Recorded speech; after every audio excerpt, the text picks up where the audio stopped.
मैं भी तो पिता बना हूँ। बहू, मैं नीचे बिस्तर लगाकर सो जाती हूँ। रात को अगर लल्ला परेशान करेगा तो मैं संभाल लूँगी, तुमसे नहीं होगा। नहीं माँ, मैं संभाल लूँगी, आप दूसरे कमरे में जाकर सो जाइए। आप पूरा दिन काम करती हैं, रात को भी आराम नहीं करेंगी तो आप बीमार पड़ जाएंगी, फिर कौन देखेगा हम सबको। शर्मिला जी और उनकी बहू भव्या एक दूसरे को समझा रही हैं।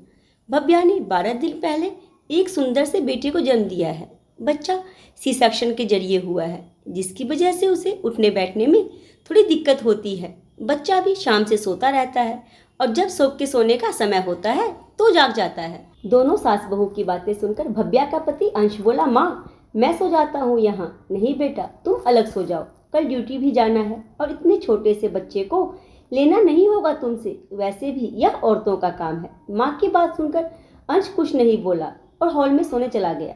अंश रेलवे में टीटी है। कुछ देर बाद शर्मिला जी पानी का थर्मस रखते हुए बोली, बहू मैं जा रही हूँ दूसरे कमरे में सोने, अगर बाबू परेशान करे तो मुझे जगा देना, और हाँ, अंश को अपने कमरे में मत आने देना, कम से कम 1.25 महीना उससे दूर ही रहो। सास के जाने के बाद भव्या भी लेट गई। तभी उसे याद आया कि उसने तो दवाई खाई ही नहीं।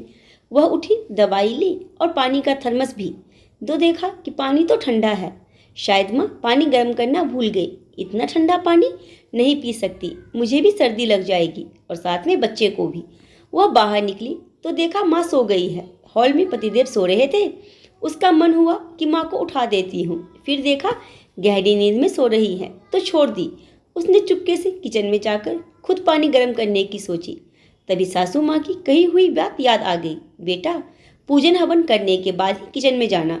वह अंदर आकर सोचने लगी, क्या करूँ, ठंडा पानी ही पी लेती हूँ। लेकिन जैसे ही उसने गिलास में पानी निकाला, पानी काफ़ी ठंडा था, पीने की हिम्मत नहीं हुई।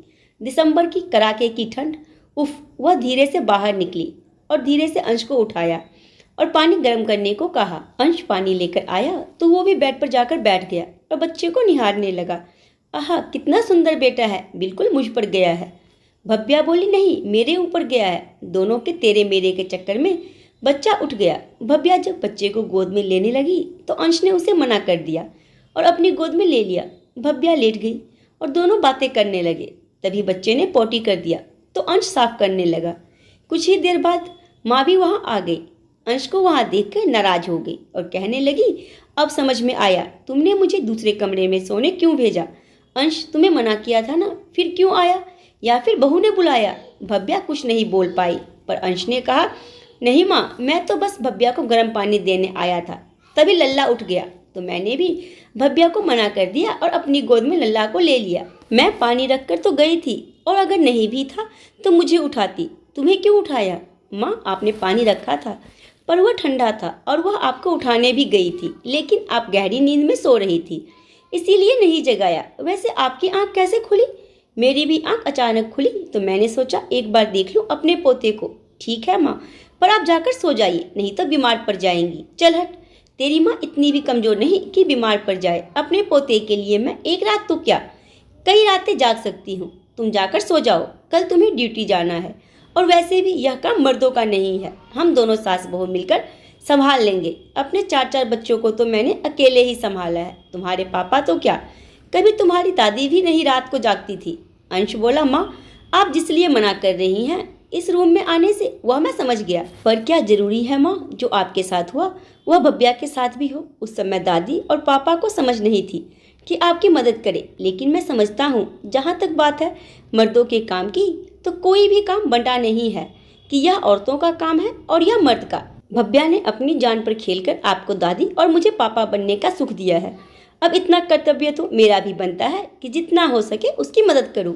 आखिर मैं भी तो पिता बना हूं। रही बात ड्यूटी की, तो मैंने छुट्टी की अर्जी डाल दी है। इतना सुनते ही शर्मिला जी चुप हो गई।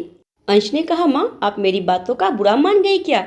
माफ़ करिए, मेरा इरादा आपको दुख पहुँचाने का नहीं था। माँ ने कहा, नहीं बेटा, मैं तो बस इतना सोच रही थी कि मेरा बेटा इतना समझदार कब से हो गया। अंश बोला, आखिर बेटा किसका हूँ। और तीनों हंस पड़े, शर्मिला जी और भव्या के साथ। अब अंश भी इस बच्चे का पूरा ख्याल रखता है। तो आज की कहानी के बारे में अपने मुझे जरूर, और अगर कहानी पसंद आई हो तो लाइक शेयर एंड सब्सक्राइब करना ना भूलें।